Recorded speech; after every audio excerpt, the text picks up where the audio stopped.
Hello students, आज हम शुरू करेंगे 9वीं कक्षा की पाठ 5 मौसी। मौसी यानी कि अपनी मम्मी की बहन, उनको हम मौसी कहते हैं। लेकिन यहाँ पे कुछ बच्चे क्या करते थे, एक औरत को मौसी बुलाते थे। इस पाठ को लिखने वाली लेखिका का नाम है भीष्म साहनी। तो हम आज मौसी के बारे में पढ़ने वाले हैं। उस औरत को सभी मौसी कहकर पुकारते थे, बच्चे भी और बड़ी उम्र के लोग भी। एक गांव था, उस गांव में एक औरत रहती थी, एक वुमेन रहती थी। उसको सब लोग, बच्चों से लेकर बड़ों तक, उसे सिर्फ मौसी के नाम से बुलाते थे। मौसी सबको माँ के जैसे प्यारी बनी थी। ये जो मौसी है, सब लोगों को अपने माँ की जैसी ही प्यारी लगती थी। सबके सुख दुख के समय में साथ देती थी। सब लोगों को अगर किसी को दुख था तो या फिर सुख हो तो उन सब के साथ वो हमेशा रहती थी। बच्चों के लिए तो वह सेवा की मूर्ति बनी थी। बच्चों के लिए वो हमेशा सेवा यानी कि एक सर्वेंट बन गई थी। उन्हें जो चाहिए वो लाकर देने वाली एक अच्छी इंसान बन गई थी। प्रतिदिन दोपहर होते होते मौसी स्कूल के फाटक पर पहुंच जाती थी। हर रोज क्या करती थी मौसी, दोपहर को यानी कि आफ्टरनून को, जब स्कूल छूटने का वक्त हो जाता तब स्कूल के पास वो जाकर खड़ी हो जाती थी। जैसी ही छुट्टी की घंटी बजती वैसे ही बच्चे भागते हुए बाहर निकलते और मौसी के कंधों पर अपने अपने बस्ता डाल देते थे। तो क्या करते थे, जब मौसी को बाहर खड़े हुए देखने के बाद जब स्कूल का बेल बज जाता तो सभी बच्चे भागकर इनके पास आकर अपना जो बस्ता है यानी कि बैग जो है, स्कूल बैग, वो मौसी को दे देते थे। मोहल्ले के सभी बच्चे उसे घेरे रहते थे। उनके जो लेआउट था वो सारे बच्चे हमेशा इस मौसी के पास ही रहते थे। दोपहर ढलने पर मौसी नीम के पेड़ तले जा पहुंची, जहां सभी बच्चे खेल रहे थे। दोपहर होने के बाद यानी कि शाम के वक्त को मौसी जाकर नीम के पेड़ के पास पहुंच गई, जहाँ पर हर रोज वो बच्चे खेल खेलते थे। मौसी को बच्चों के साथ खेलना, उन्हें कहानियाँ, चुटकुले और पहेलियाँ सुनाना बहुत पसंद था। मौसी का तो कोई नहीं था, इसलिए वो बच्चे ही सब कुछ बन गए थे। उनके साथ हमेशा खेल खेलती, उन्हें चुटकुला, कहानी ऐसे ही कुछ ना कुछ बताकर उन्हें एक अच्छा इंसान बनाने की कोशिश करती। वह तोता तोती की कहानी, काठ के घोड़े की कहानी, विरोचित कहानी आदि सुनाती थी। वो जो कहानी सुनाती थी उनमें से यहाँ के कुछ दिया है कि तोता तोती, काठ के घोड़े, ऐसे अनेक कहानियाँ वो बच्चों को सुना दिया करती थी। मौसी बच्चों को खिलाने के लिए अपने पास चने, टिकिया, मूंगफली आदि कुछ न कुछ रखती थी। बच्चों के लिए खाने के देने के लिए वो क्या करती थी, चने, टिकिया, मूंगफली आदि कुछ न कुछ वो लेकर आती ही रहती। वह बच्चों से अपने बेटे बेटियों जैसे प्यार करती थी। तो इन सभी बच्चों को वो अपने बच्चों की तरह ही प्यार करती थी। एक दिन सब स्कूल की छुट्टी हुई। एक दिन क्या हुआ, स्कूल की छुट्टी हो गई थी। बच्चे बस्ते उठाकर बाहर निकले तो मौसी फाटक पर नहीं मिली। स्कूल की बेल बजते ही वो बच्चे हमेशा भागकर मौसी के पास चले जाते थे। लेकिन आज के दिन वो जब स्कूल को बेल हो गया तो बच्चे बाहर आकर देखे तो वो मौसी वहाँ पे उन लोगों को नहीं दिखाई दिया। शाम को बच्चे खेलने के लिए निकले तो मौसी पेड़ के नीचे भी नहीं थी। शाम अगर दोपहर को बच्चों को नहीं मिली तो उन्होंने सोचा शाम को वो पेड़ के पास आएगी तो हम उनसे बात कर लेंगे। लेकिन शाम को भी वो नीम के पेड़ के पास उस दिन नहीं आई। किसी को भी मालूम नहीं था कि मौसी कहाँ गई है। कोई भी बच्चा नहीं जानता था कि मौसी उस दिन से कहाँ चली गई है। कई दिन बीत गए पर मौसी का कुछ पता नहीं चला। बहुत सारे दिन बीतने के बाद भी मौसी कहाँ है, कहाँ चली गई, किसी भी बच्चे को पता नहीं चला था। उसके बिना सारा मोहल्ला सूना सूना लगता था। उसके बिना सभी बच्चों को बोर होने लगा। एक दिन बच्चे मौसी की खोज में घूम रहे थे। एक दिन बच्चे ऐसे ही बोर होकर, चलो आज तो इतने दिन तो हम बिता लिए ऑलरेडी, आज हम जाकर मौसी को ढूंढेंगे, ऐसे बोलकर उन लोगों ने मौसी को ढूंढना शुरू किया। तभी एक मकान के अंदर से ऊंची ऊंची आवाज़ सुनाई दी। तभी जब वो मौसी को ढूंढ रहे थे, एक घर के अंदर से बहुत ज़्यादा चिल्लाने की आवाज़ उनको सुनाई दिया। हमने ठेका तो नहीं ले रखा है मौसी। तो वो लोग मौसी के बारे में ही बात कर रहे थे, मौसी से ही बात कर रहे थे। वो लोग मौसी से कहे कि जो घर के अंदर थे वो इंसान ने कहा कि मौसी, हमने तो कोई ठेका नहीं ले रखा है तुम्हें अपने घर में रखने का। 20 दिन से तुम यहाँ हो, अब तुम किसी दूसरे के घर चली जाओ। मौसी, अब 20 दिन से तुम हमारे घर में ही हो, अब तुम हमारा घर छोड़कर कहीं और चले जाओ बोलते हैं। मौसी का नाम सुनकर बच्चे ठिक कर खड़े हो गए। मौसी का नाम जैसे ही उन्होंने लिया तो बच्चे वहीं पे खड़े हो गए। बंद दरवाजे की दरार में से झांक कर देखा तो मौसी एक खाट पर लेटी थी। तो उन बच्चों ने मौसी का नाम जैसे ही सुना वो दरवाजे के पास पहुंचे और वहाँ पे जो दरार था, थोड़ी सी जगह थी देखने के लिए अंदर क्या हो रहा है। वहाँ से उन्होंने देखा कि मौसी क्या थी, एक खाट पर सोई हुई थी, लेटी हुई थी।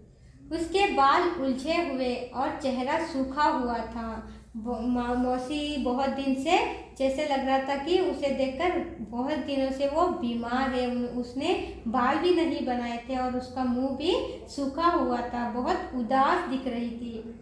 मौसी को ऐसी स्थिति में देखकर बच्चों को बहुत दुख हुआ और गुस्सा आया। मौसी को इतने तकलीफ में देखकर उन्हें बहुत दुख भी हुआ और उस इंसान पर जिसने इन पर चिल्लाया उस पर गुस्सा भी आ गया। दूसरे दिन बच्चे हॉकी मैच खेलकर लौट रहे थे। उसके नेक्स्ट डे ही बच्चे क्या कर रहे थे, हॉकी खेल रहे थे। तो रास्ते में पुल के पास मौसी बैठी नजर आई। वहीं पे एक पुल था, पुल यानी कि ब्रिज था। वही ब्रिज के पास मौसी उनको बैठी हुई नजर आई।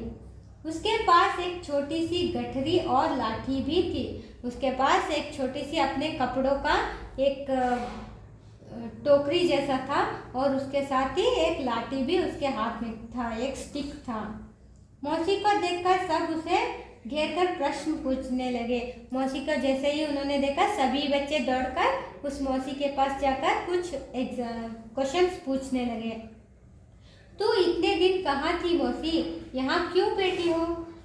एक बच्चे ने पूछा, मौसी तू इतने दिन कहाँ चली गई थी, लेकिन तुम यहाँ पे क्यों बैठी हो? ऐसे एक बच्चे ने पूछ लिया। मैं यहाँ से जा रही हूँ बेटा। तब मौसी ने बोला कि मैं यहाँ से जा रही हूँ। तू तो बीमार थी मौसी, तबीयत कैसी है? बलदेव ने पूछा। और दूसरा बच्चा है बलदेव पूछता है कि मौसी तू तो बीमार थी ना, तबीयत अब कैसी है तुम्हारी, तुम ठीक हो क्या? ऐसे बलदेव पूछता है। तभी मौसी बोलते हैं कि बेटा मैं ठीक हो गई हूँ, अपना गांव जा रही हूँ। हम तुझे तो मौसी बोलती है कि बेटा अब मैं बिल्कुल ठीक हो गई हूँ और मैं अपने गांव वापस जा रही हूँ। तो बच्चे बोलते हैं कि हम तुझे कहीं नहीं जाने देंगे मौसी। सबने एक स्वर में कहा, सभी बच्चे ने कहा कि मौसी हम तुम्हें कहीं भी नहीं जाने देंगे। मौसी की आंखों में आंसू छलक उठी। इन सभी बच्चों की बात सुनकर मौसी को एक खुशी की आंसू आ गए। दुकान के सामने एक खाट बिछी थी। वही दुकान के सामने एक खाट यानी कि चौपाई बिछा हुआ था।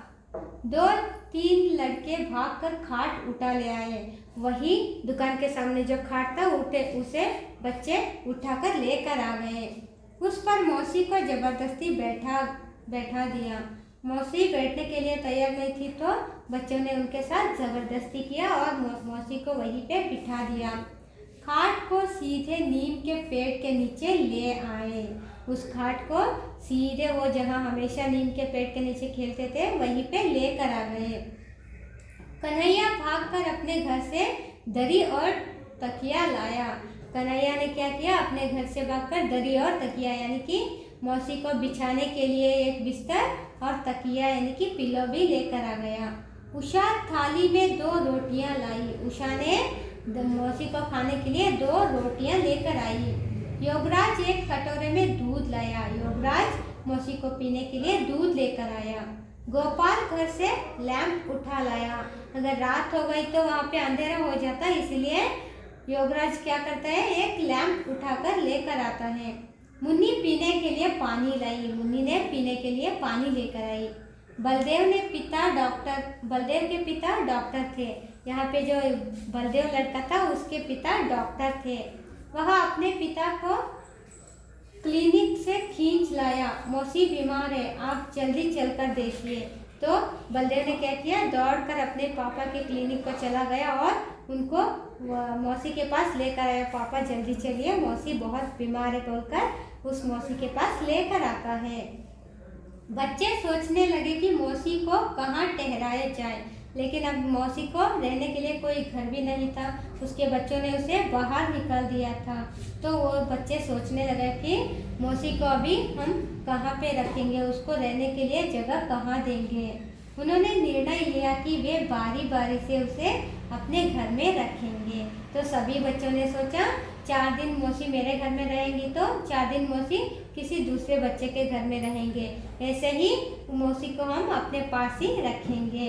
बाद में उन्होंने हेडमास्टर जी से विनती की कि मौसी को स्कूल में काम दिया जाए। घर में तो सभी रहते हैं, लेकिन कोई दूसरा इंसान हो तो वो कभी भी राजी नहीं होते। इसीलिए बच्चों ने क्या किया है, उनके हेडमास्टर यानी कि प्रिंसिपल से रिक्वेस्ट किया कि उसी स्कूल में उस मौसी को कोई काम दिया जाए।